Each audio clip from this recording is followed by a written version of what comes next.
अस्सलाम वालेकुम नाज़रीन करम। ऑनलाइन डिजिटल टीवी के लिए एक नया वीलॉग लेकर हाजिर खिदमत हैं। नाज़रीन करम, गुज़श्ता दिनों पार्लियामान की एक अहम तरीन कमेटी पब्लिक अकाउंट्स कमेटी में तमाम मेंबरान उस वक्त हैरान रह गए जब पता चला कि HEC ने 28 अरब रुपया प्राइवेट बैंक्स में, कमर्शियल बैंक्स में रखा। कहने का मतलब ये है कि सेहत और तालीम दो ऐसे शोबे हैं नाज़रीन कराम कि जिन पे ज़्यादा से ज़्यादा तवज्जो देने की ज़रूरत है, क्योंकि यही शोबे जो नेशनल एक्सचेकर है उस पर सबसे ज़्यादा जो बर्डन है इन्हीं दो शोबों का हुआ करता है। और रियासत जो है कॉन्स्टिट्यूशन में फलाई रियासत के हवाले से यही दो शोबे, इनके हवाले से भी लिखा गया है कि तालीम और सेहत जो है वो रियासत की ज़िम्मेदारी होगी।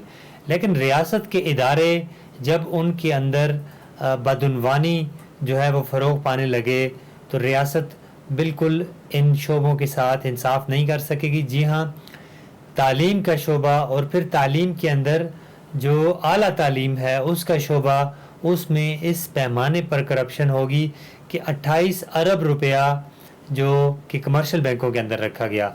होता यह है कि हुकूमती जो अकाउंट्स होते हैं जिन पर हुकूमत एक चेक रखती है और उसके हिसाबात का पड़ताल करती है, वो पैसा नेशनल बैंक के अंदर रखा जाता है और नेशनल बैंक के अंदर जिस अकाउंट के अंदर ये रकम रखी जाती है उसे असाइनमेंट अकाउंट कहा जाता है।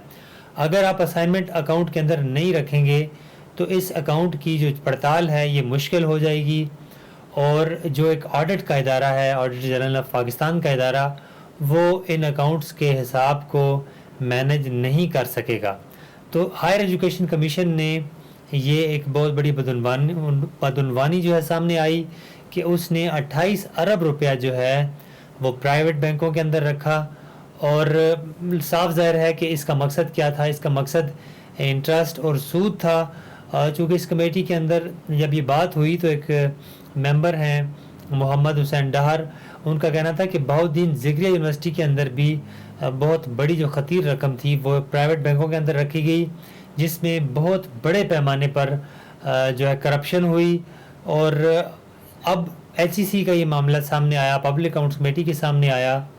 एग्जीक्यूटिव डायरेक्टर जो HEC की हैं शाइस्ता सुहेल साहिबा, उन्होंने अपने तय कोशिश की कि अपने इस रॉन्ग डूइंग को सही बनाकर पेश किया जाए। कभी उन्होंने ये प्ली ली कि फार फ्लंग एरियाज़ जिस तरह बलूचिस्तान है या गिलगित बल्तिस्तान है, वहाँ पर नेशनल बैंक नहीं था तो इस वजह से वहाँ पर प्राइवेट बैंकों में रखा गया। लेकिन सोचने की बात है कि इतनी बड़ी रकम सिर्फ बलूचिस्तान या GB के लिए नहीं हो सकती, 28 अरब रुपया।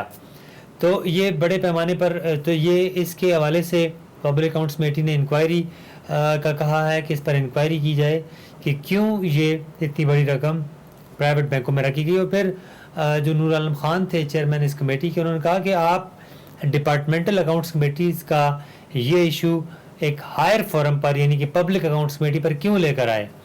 तो इस पर फाइनेंस ने भी, ऑडिट ने फाइनेंस को भी आड़े हाथों लिया गया इस कमेटी के अंदर कि फाइनेंस ने क्यों, यानी वजारत ख़जाना ने क्यों इसकी मंजूरी दी कि इतनी बड़ी रकम जो है वो प्राइवेट बैंकों के अंदर रखेगी। तो साफ ज़ाहिर है कि इसका मकसद एक ही है और इसका मकसद यह है कि इस रकम से आने वाले सूद में खुर्द बुर्द करनी। चूँकि इस जब आप इसको मख्फी रख रहे हैं, हुकूमती अकाउंट के अंदर नहीं रख रहे इस रकम को, तो लाज़िम बात है कि इससे आने वाला सूद भी जो है वो भी आप हज़म कर जाएंगे और उसका भी आपसे जवाबदेह किसी को नहीं होंगे। तो इतनी बड़ी एम्बेज़लमेंट और इतनी बड़ी बदउनवानी पब्लिक अकाउंट्स कमेटी के सामने आई।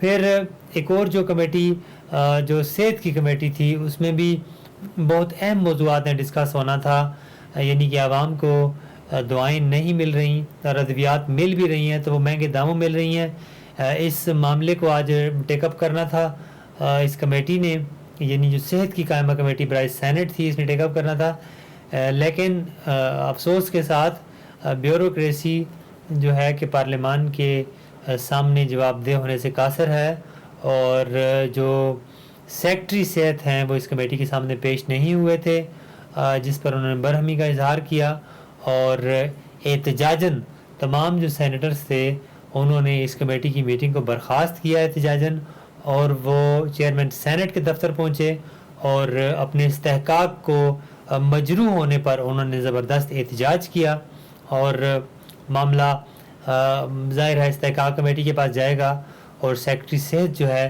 انہیں جواب دہ بنایا جائے گا. ایک نئے عوامی موضوع کے ساتھ پھر حاضر خدمت ہوں گے. اب تک کے لیے اتنا ہی. اللہ نگہبان.